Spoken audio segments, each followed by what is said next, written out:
Brooks was just in here and kind of said that frustrating that you guys didn't get the 3 points, but he kind of was saying he saw a lack of movement and kind of lack of a killer instinct. I'm wondering if you kind of agree with his assessment of the game. Yeah, absolutely. But it starts with me, and I feel I pushed them a little too hard this week. Looking at this game tonight, it was clear that I did, trying to capitalize off of last week's performance. This is really the first week that it was 100 degrees, at least where we were in Herriman. We moved practice a little early, and I pushed them a little too hard. So I take fault for a bit of the lackluster, because it was lackluster. It was a bit uninspiring, and I know it wasn't because my players don't care or my players didn't want to put it in. Again, the one thing that I could pinpoint, and I thought about it towards the end of the week, Thursday and Friday, is that I pushed them a bit too hard. And then that contributes to certain things, lack of off-ball movement, lack of running behind. So that's what I'm chalking it up to. We did have our opportunities to get the 3 points, even though, a couple of weeks ago, I forgot what game it was. I think it was Atlanta. Well, we won in the last minute, and I came in here and I said, I don't feel that we deserve this game. We deserved it.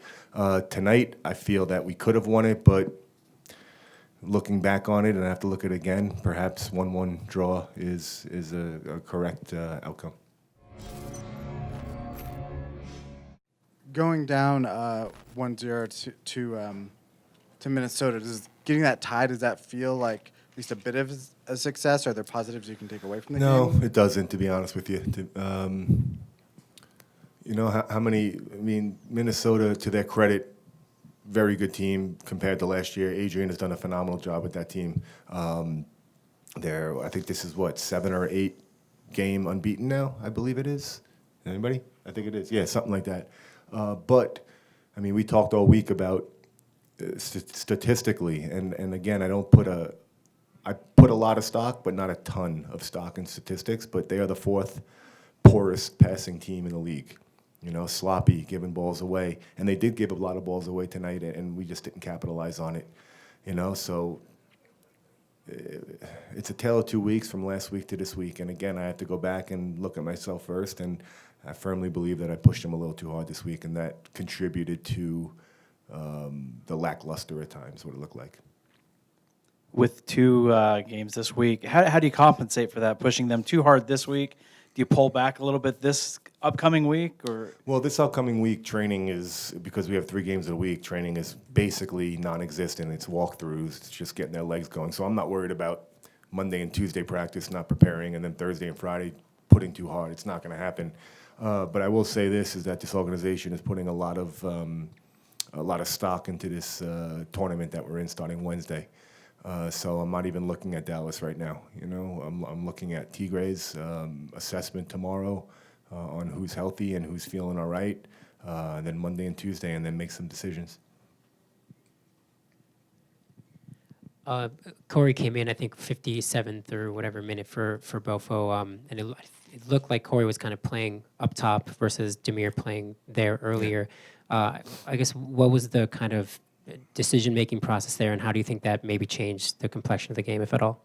Well, I felt that Albert wasn't getting the ball enough, based off of a lot of reasons. So we weren't threatening behind, and Dami's not a threaten behind guy. Dami does excellent in his role, and I thought Dami did.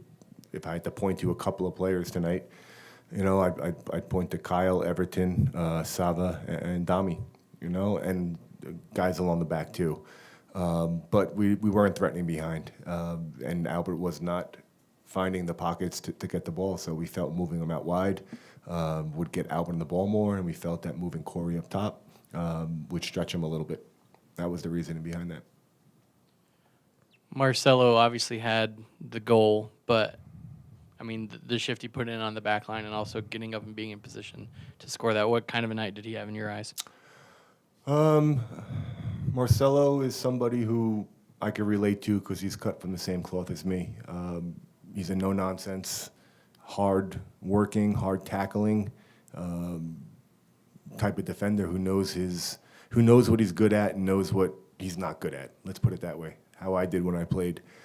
He's a clean up the ball, get the ball to somebody who could make a difference. And I thought over the last couple of games, he's definitely been patient with getting back in the lineup, and when he has, I think that he's done well with it, very well, to the point that, when Nedum's back from injury / his visa stuff over in England and everybody's healthy, it's given me a lot to think about.